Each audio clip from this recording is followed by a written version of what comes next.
Well, Pete, first of all, for folks, I know you were a sports writer before you came to Towson at the Aegis and at the Baltimore News American. What made you decide to come to Towson University as the sports information director? Well, at the News American, they wanted me to be a desk man. And in those days, that meant working from 2 a.m. to 10 a.m.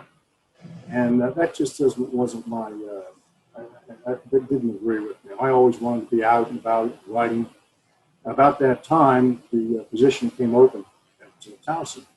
So I contacted Tom Meinhardt and went over for an interview, and they liked the fact that I had a journalism background, plus I was a Towson graduate. So I got the job, and my first day was December 3rd, 1975. And then about a year later, you're with a team that's about to play for the national championship when the football team was in the Stag Bowl. Oh yeah, that was an incredible year. I really enjoyed those guys. You know, there was some interesting facts about that Stag Bowl team. We had 49 players. Of the 49 players, 44 were from the state of Maryland. 32 of those players could get to campus within 45 minutes. 9 of our starters were from 2 schools, Calvert Hall and Kendall. So it was really a Baltimore team, and you know, they had had an undefeated season a couple of years before, but didn't get any love from the NCAA. And in '76, well, let's talk about that team and go on to the Stag Bowl. After 4 games, we were 2-2, but then we got hot, and we went 18 quarters without giving up a touchdown. So in the 9th game of the season, we played Hampton-Sydney. Hampton-Sydney was ranked 9th in Division III. So we beat them, and we got a little bit of love. We got the also-rans. The final game of the season was against Cheney State, and we beat them pretty good. So we got a little bit of help. I think some of the other ranked teams kind of lost, so we moved up. And that Sunday night, we got the call that we were in the NCAA Division III playoffs. At that time, it was an 8-team playoff. So then we went to CW Post in Greenville, New York. And they had quite the team. They won their conference. And they had a player who was a linebacker who was a really good player. And he went on later on and played 4 years with the Cleveland Browns. So that kind of gave you an indication that, you know, CW Post, good team. Kid coming from Division III in those days to go to the pros. So anyway, we go to CW Post, and we win 14-10. Now, I mentioned to you that 4 or 5 of the players were from out of state on that team. One of the players was Mike Maloney. He was from Rye, New York. Mike Maloney happened to score the winning touchdown in that 14-10 win over CW Post. So he went home and scored the winning touchdown. He went home and scored the winning touchdown. And Mike lived the furthest from campus of any of the 49 players.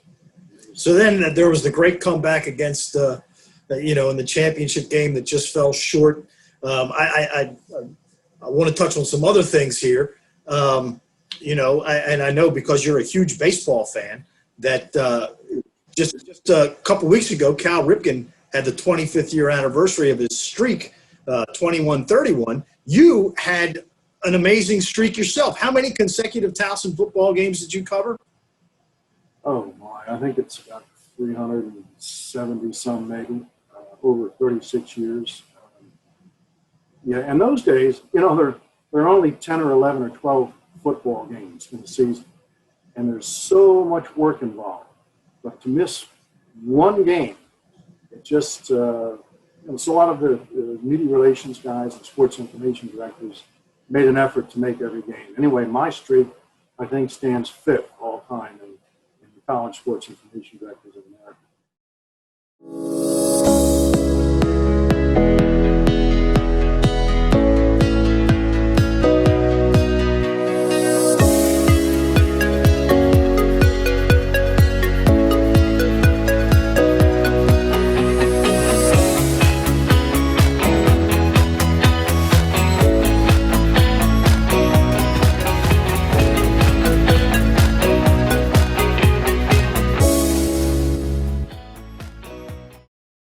I know in all the years and talking to Sean Landetta, he has really, really talked about how you and Dan O'Connell did a lot to promote him and for him to get seen and eventually play in the USFL and then move on from there to the NFL. And I know that you also played a huge part in Dave Meggett winning the Walter Payton Award. I guess that's something you can look back on with some pride, huh? Oh, absolutely. And in those days, Spiro, there was a lot of personal content. You knew a lot of the writers, and you knew a lot of the sports information directors. Today, it's all done on the computer and Facebook and that kind of thing. But to go back to Sean, Sean was a first-team AP All-American, and there was a guy named Herschel Nissenson who was the sports editor for AP out of New York, and he's the one that selected the college division teams. And I saw him at a conference, and I said, Herschel, I said, how come you don't select a punter? He says, well, I've never really had a good one. I said, well, I got a good one. And so he put Sean on that team. And then with David Meggett, between Dan and I, we knew a lot of sports information directors. And they're the ones that voted on the Walter Payton Award. So we got on the telephone and we called him. We said, hey, Spiro, this is Pete from Towson. I just, David Meggett, oh, we know about David. Give him your vote, will you? So that's the way it was done in those days. And then the other thing that you saw in your time was Towson went from Division III to Division II to 1AA, which is now FCS. And I mean, the quality of football that you saw just was amazing over that time period. Well, it was. I mean, in 1979, we moved to Division II, and that was really, the rest of the program was Division II. And if you'll recall, in those years, Angotti's glory years, 76, 77, and 77, 78 seasons, we were like 53-8 combined. We won 23 consecutive games. And so the Division II is really where we wanted to be. So we spent 8 years in Division II, and 3 of those years we go to the playoffs. And then in 1987, we moved to 1AA, which is now SCS.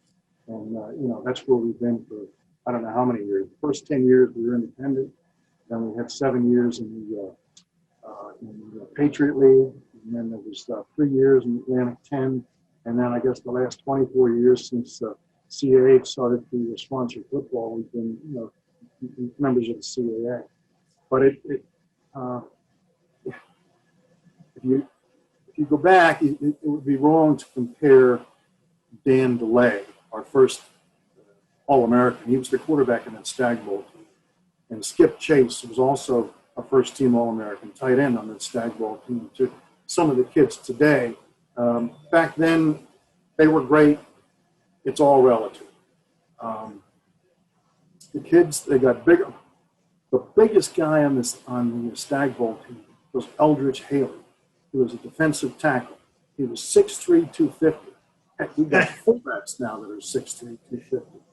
Our starting center was Kevin Fedati. He was 5'10", 185. So it's all kind of relative. And through the years, we've had some great players. We had Andrew Hollingsworth. He was not only he was a defensive end for us. How much time we got? Defensive end for us, and he's our all-time sack leader. He was not only the defensive player of the year in the Patriot League, but the player of the year in the Patriot League. And then you got like Rodney Smith. I mean, there was a nose guard that he's the best we ever had. Terrence Brooks, who passed away 7, 8, 9 years ago. The best offensive guard I ever saw. And these were back in the Division II and the early 1AA days. Right. Well, Pete, it's always great to talk to you. We'll have to do this again as we are looking for interesting things to talk about here on our weekly Tiger Talk. And I'm sure that your home is nice and cool and the thermostat is down low, is it not? About 63. Yeah, there you go. The way it should be, right? I come over for a wine. Pete, thank you very much, and we hope to do this again soon.